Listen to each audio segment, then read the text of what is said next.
All right, so here's kind of what we got going on. So the last time I checked, it was about 15 degrees.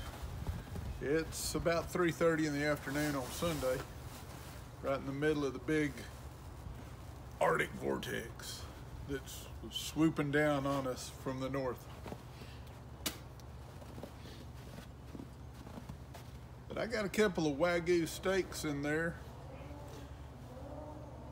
and I'm gonna cook them on that kettle today. So y'all stick around.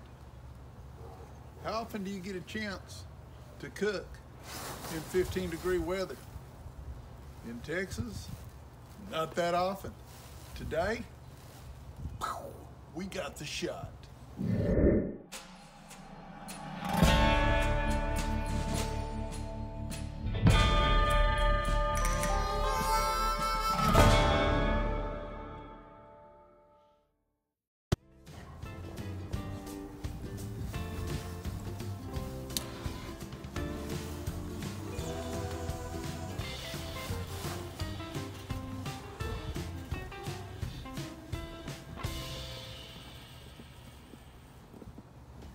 So my plan is to use my vortex,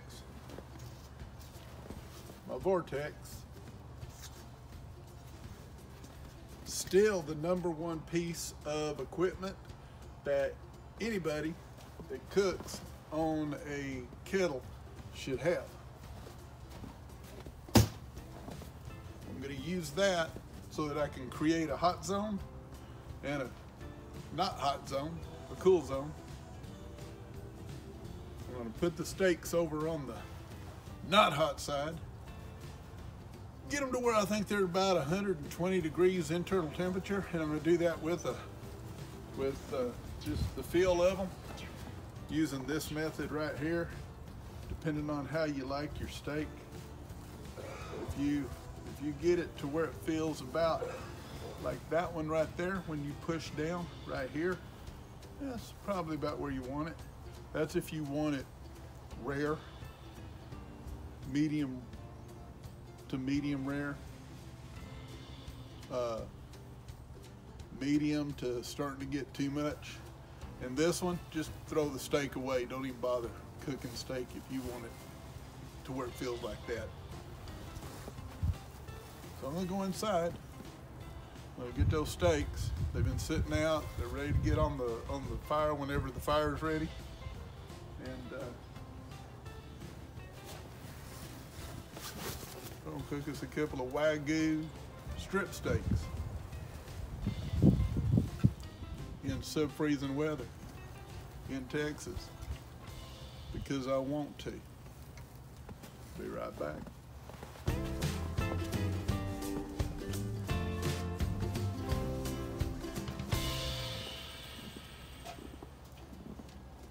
I went in and told my wife that I'm fixing to go fire up the kettle.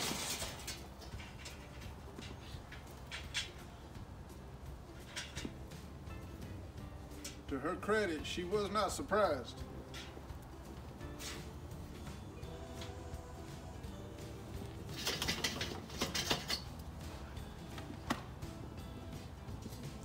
I think she was more surprised that I hadn't already done it. To be honest with you, I was kind of waiting until we had a little more snow. And then it just kind of got to the point to where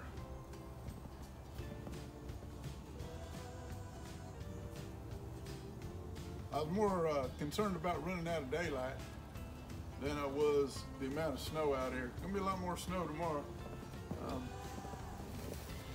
from what they say. We'll see.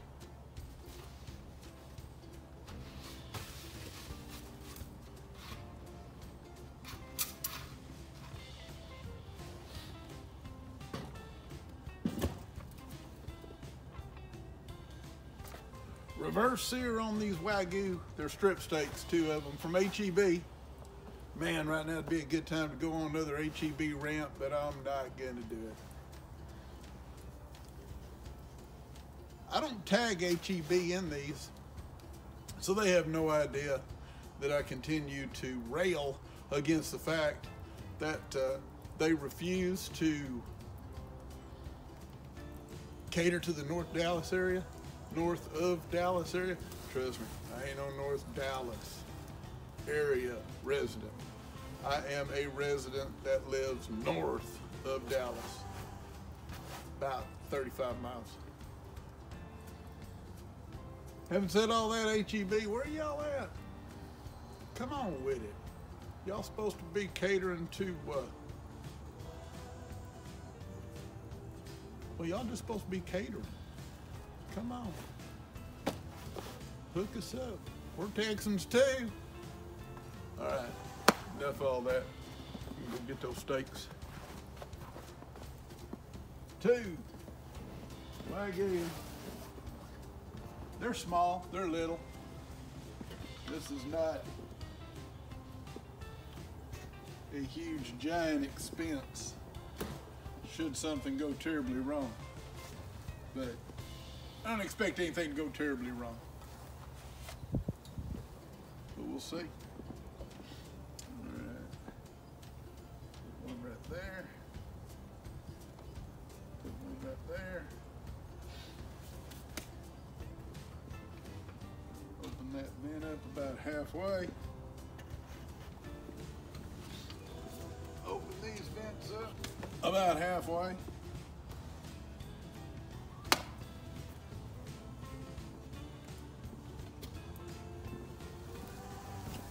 Yeah, we'll check it here in about, we're going to check it more than we probably need to. They're not very thick, so I'm probably going to be checking it more than I really need to be checking it.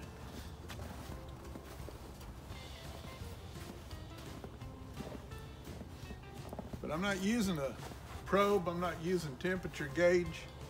I'm doing this whole thing off of feel. Let me explain to you what I was saying a second ago. Hold please.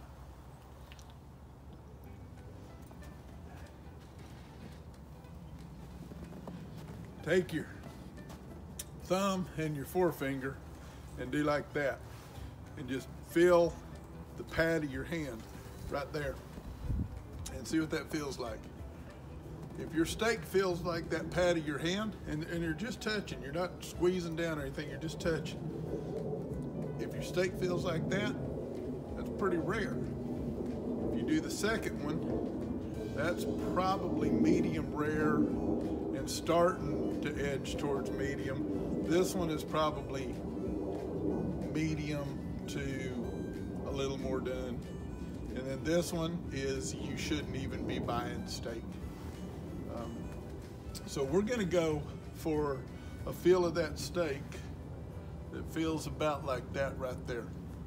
I can't explain it to you, just do it, just try it. It works, it really does. Cowboy Kent Rollins is who I saw do that for the first time, and now I've seen other people do it, and they probably got it off of him. But that's what I'm doing with these. I literally used to probe them. And every time you stick anything into a steak, you're diminishing that steak. So I'm not gonna do it at all. We want the internal temperature to be around 120, I'm gonna say. Then we're gonna slap it on this side right here where we've got that heat concentrated. And that heat gets up to right around 400 degrees on a nice pretty day. A day like today, man, I ain't got no idea what kind of a sear I'm gonna get on that. I just don't know what kind of a sear I'm gonna get in 15-degree weather. That's why I'm doing it. How is she gonna know? How is she gonna be able to tell people, yep, I did that. That was me. I was one of those guys. I promise you there's more guys out here doing this than y'all think there is. I promise you that. That's a promise. Hell, I don't know. I could be the only one, but I'm not.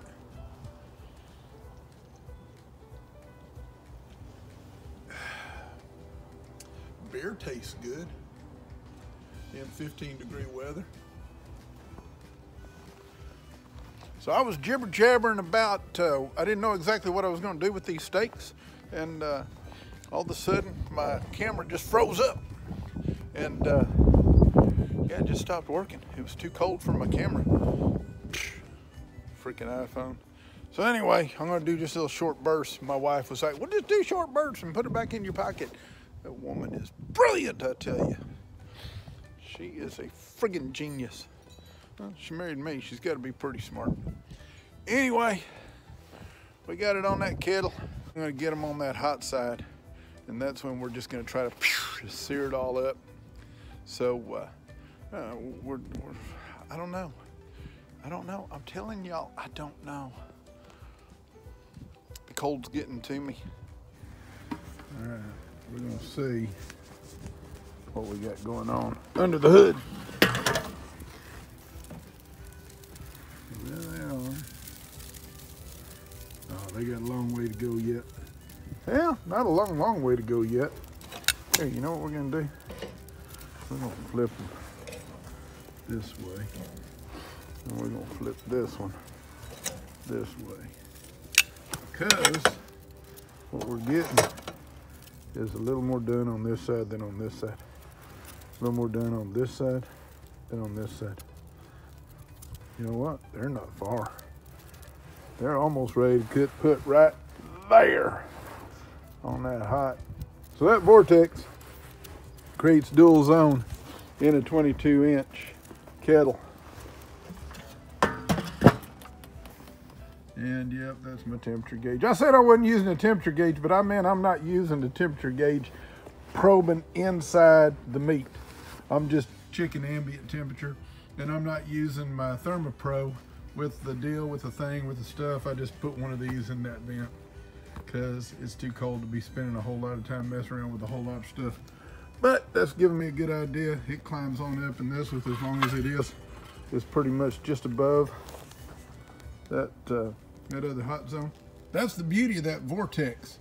So right now, on a day where it is snowing and where it is cold, like about 15 degrees cold, I'm still getting between 450 and 500 degrees right square in the middle of that vortex. And that area is big enough for those two steaks. So let's flip them and reverse them and twist them and get them good. Okay, let's see how this sear gonna work out. We're gonna leave them there for about a minute and a half, because look, see, they're not very thin. About a minute and a half, then we're gonna spin them. Then a minute and a half, then we're gonna flip them. Then a minute and a half, and we're gonna spin them. Then a minute and a half, we're gonna take them off, and then we're gonna eat them.